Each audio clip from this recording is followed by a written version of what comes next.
How's it going, everybody? Welcome back to the Monday edition of Mr. Eric Reads. As promised, I've got some holiday books for you. These were all selected out by my daughter, who went into her media center with the clear intention of picking books that she thought you guys would enjoy. So, we'll start with a book by Robert Barry called Mr. Willowby's Christmas Tree. So, on this marvelous Monday, sit back, relax, and enjoy this tale right here on Mr. Eric Reads. Mr. Willowby's Christmas tree came by special delivery. Full and fresh and glistening green, the biggest tree he'd ever seen.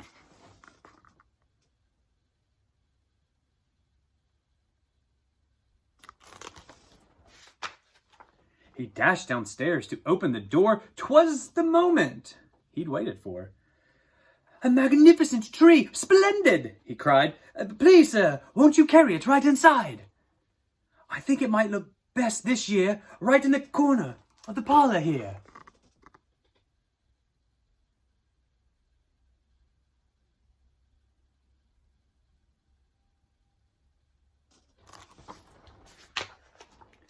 But once the tree stood in place, Mr. Willowby made a terrible face. The tree touched the ceiling, then bent like a bow. "Oh, good heavens!" he gasped. "Something must go!"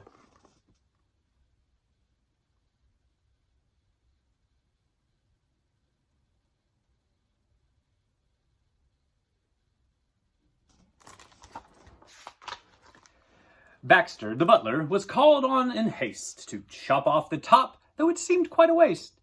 "That's great!" Mr. Willowby cried with glee. "Now we can start to trim my tree." When the trimming was well under way, the top was placed on a silver tray. Baxter said, "I know just who'd be delighted with this Christmas tree." So it was presented to Miss Adelaide, Mr. Willowby's upstairs maid.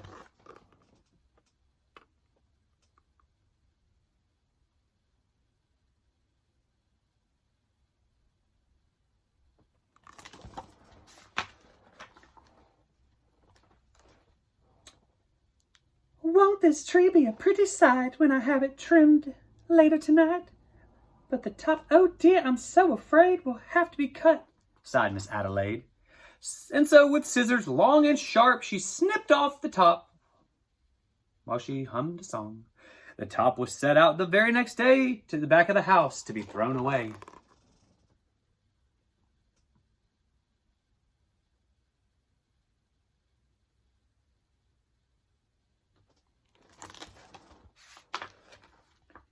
That little treetop caught the eye of Tim, the gardener, passing by. He certainly was not about to see that little tree thrown out. He'd hurried home straight away to see what Mrs. Tim would say. Fa la la la la, surprise, surprise! His wife could not believe her eyes. "But our house," she said, "is so smug and small. I do not believe we need it that tall." But before Tim had a chance to shout, she cut off the top and threw it out.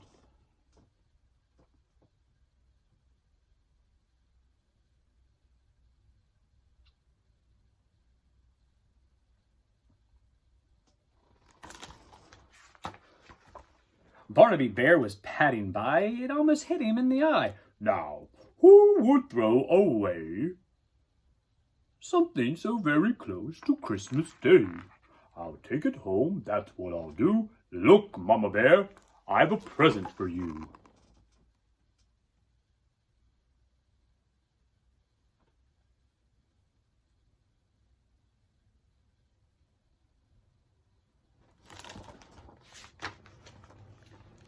"Isn't it a pretty tree?" yawned Barnaby quite drowsily. But Little Bear, standing off far, cried out, "The tree won't hold a star." Barnaby said, "Let's cut a hunk off of the bottom here at the trunk." But Mama Bear just shook her head and sliced the treetop off instead.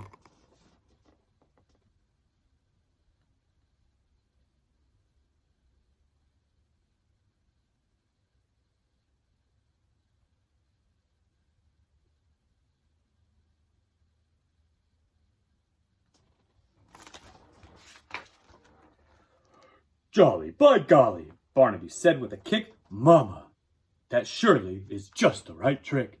Let's trim it with bells and honey rings, some berries and tinsels and popcorn on strings.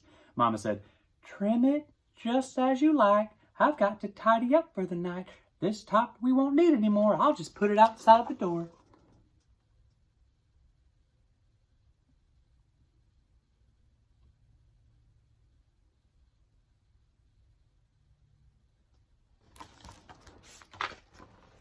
Later on that frosty night, Frisky Fox came into sight. He spied the treetop, rubbed his chin, opened his sack, and stuffed the top in.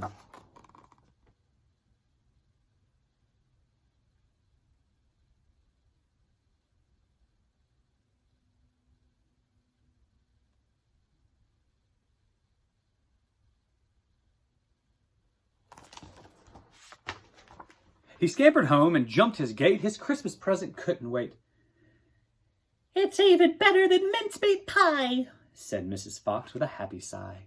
Then the foxes saw that their Christmas prize was just a wee bit oversized. There, my dears, don't you worry. I'll fix this top now in a hurry.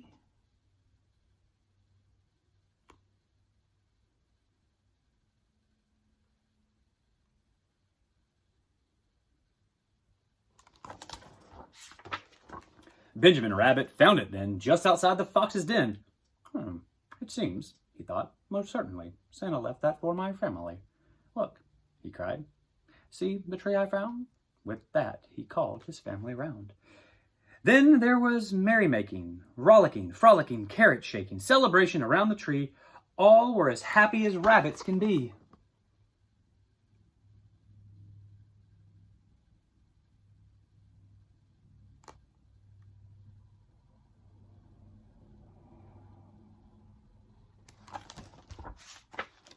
Benjamin Rabbit, with his own hand, sliced a carrot and made a stand. Now, let's see how this will look in our little chimney nook. But right away the children cried, Look, it's leaning off to one side. Oh, it's too tall, that's all, said Mrs. Rabbit. And as though it were a summer carrot, she gave it a chop and threw away the top.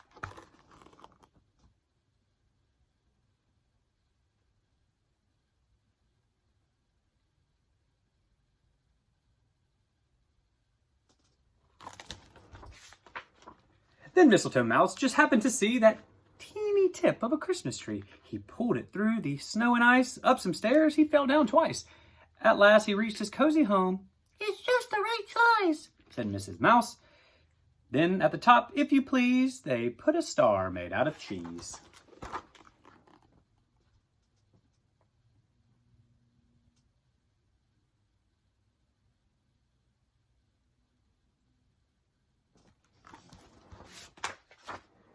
Oh, wasn't it grand to have a tree exactly like Mr. Willowby?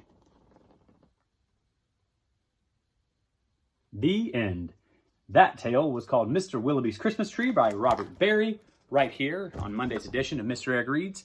Guys, please continue to stay safe. Please continue to wash your hands and practice kindness in everything that you do.